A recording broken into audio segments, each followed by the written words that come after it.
श्री स्वामी समर्थ मंडळी, रामकृष्ण हरी. बघा, आज मुलाने आणले बाहेरून मागवली पावभाजी आज स्वामींच्या नैवेद्यासाठी.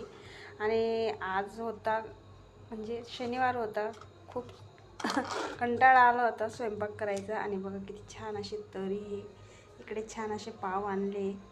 तो बाहेरच खाणार होता फक्त स्वामींसाठी आणि म्हणजे माझ्यासाठी. स्वामी तर काही खाणारच नाही, मीच खाणार आहे. सांगायचं तात्पर्य फक्त की स्वामींसाठी आहे. आणि स्वामी फक्त वासाचे भुकेले असतात आणि स्वामी नैवेद्य स्वीकार करतात, आपल्याला ते कळून येतं. आणि स्वामींनी खाल्ल्याशिवाय आपण खात नाही, हे माझं महत्त्वाचं म्हणजे रूटीन आहे.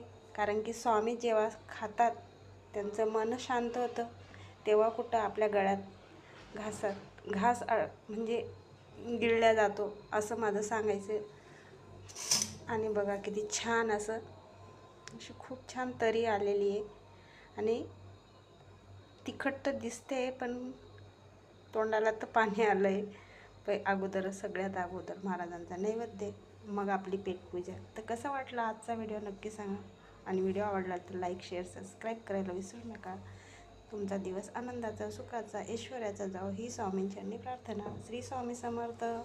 श्री गुरुदेव दत्त.